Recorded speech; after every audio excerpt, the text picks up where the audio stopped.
सुप्रभात बच्चों। आज मैं आपके सामने लेकर आई हूँ कक्षा 7वीं पाठ तृतीय स्वावलंबनम, मतलब पाठ 3, और जिसका नाम है स्वावलंबन। आज मैं आपको इस पाठ का अनुवाद करवा रही हूँ, थोड़ा ध्यान से समझो। कृष्णमूर्ति श्रीकंठश्च मित्रे आस्ताम।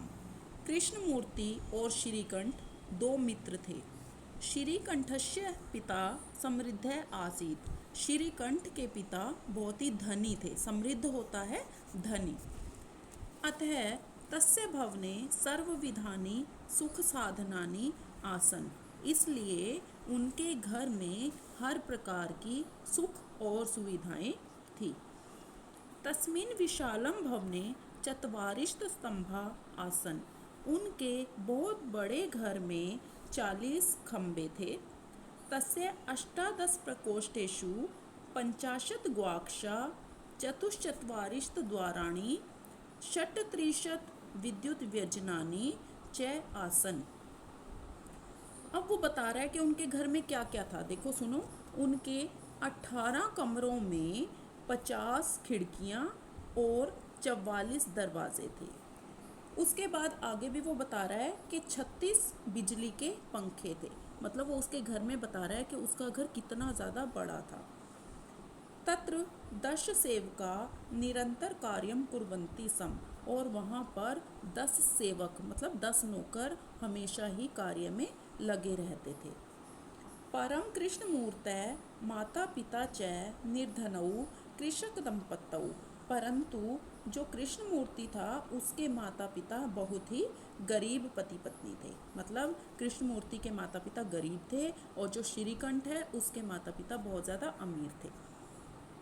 तस्य गृहम अवरुद्ध विहीन साधारणस्य आसीत्। और उनके जो रहने का जो घर था जहाँ पर वो रहते थे उसमें कोई भी दिखावटीपन नहीं था, उसमें कोई भी आडंबर नहीं था।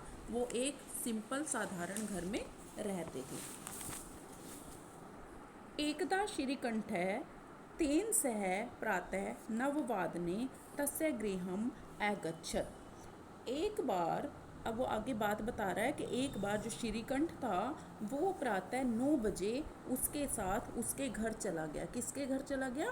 श्रीकंठ कृष्णमूर्ति के घर चला गया। तस्य तत्र कृष्णमूर्ति तस्य माता पिता च स्वशक्त्या श्रीकंठस्य आतिथ्यम अकुर्वन्।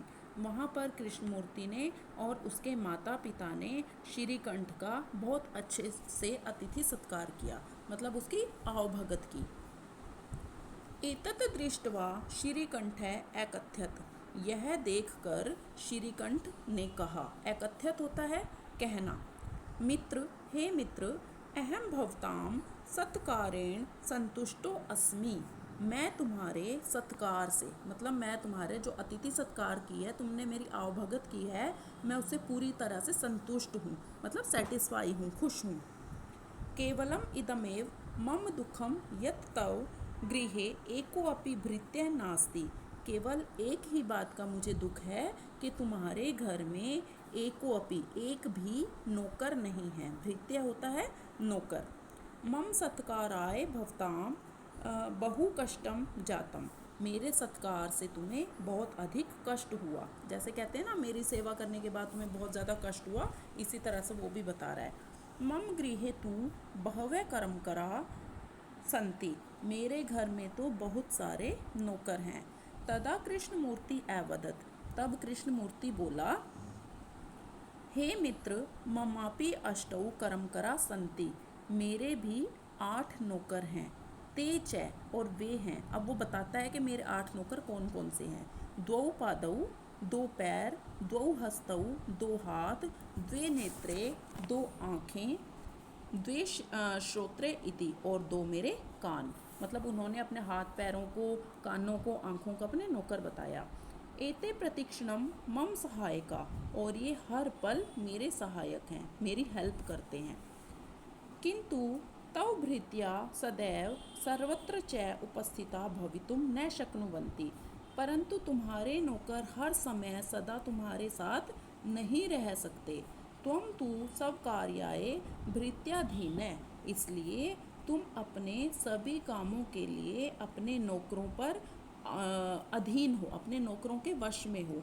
मतलब तुम ये सोचते हो कि तुम्हारा नौकर आएगा तो तुम्हारा ये काम करेगा। यदा यदा ते अनुपस्थिता तदा तदा त्वं कष्टम अनुभवसि। अब जब जब तुम्हारे नौकर अनुपस्थित होंगे तब तब तुम्हें कष्ट का अनुभव होगा। मतलब तुम्हें दुख होगा कि आज मेरे नौकर छुट्टी पर हैं या आज मेरे नौकर नहीं आए हैं। उसके बाद बेटे वो ये कह रहा है कि श्रीकंठ अवदत्। अब श्रीकंठ कहता है, मित्र तव वचनानि श्रुत्वा मम मनसि महती प्रसन्नता जाता। तुम्हारी बातें सुनकर मेरा मन बहुत ही ज़्यादा प्रसन्न हुआ, मैं बहुत खुश हुआ। अधुना अहमपि सर्वकार्याणि स्वयमेव कर्तुम इच्छामि। और आज से मैं भी अपने सभी कार्य अपने आप ही करूँगा। भवतु सार्धद्वादशवादी नामिदम सांप्रतम गृहम चलामि। और अब वो कहता है कि मैं भी अब अपने घर चलता हूँ, क्योंकि अब 12:30 बज गए हैं और मुझे अपने घर चलना चाहिए। यह कहकर वो भी अपने घर चला जाता है। तो बच्चों ये था हमारा पाठ 3 स्वावलंबन। अब मैं आगे आपको इसकी एक्सप्लेनेशन भी बताऊंगी और इसकी बैक एक्सरसाइज भी बताऊंगी। उसको आपको अपने आप ध्यान से करना है। अगर फिर भी कहीं कोई दिक्कत होती है तो आप मुझे डिस्कस कर सकते हैं। धन्यवाद। आपका दिन शुभ हो।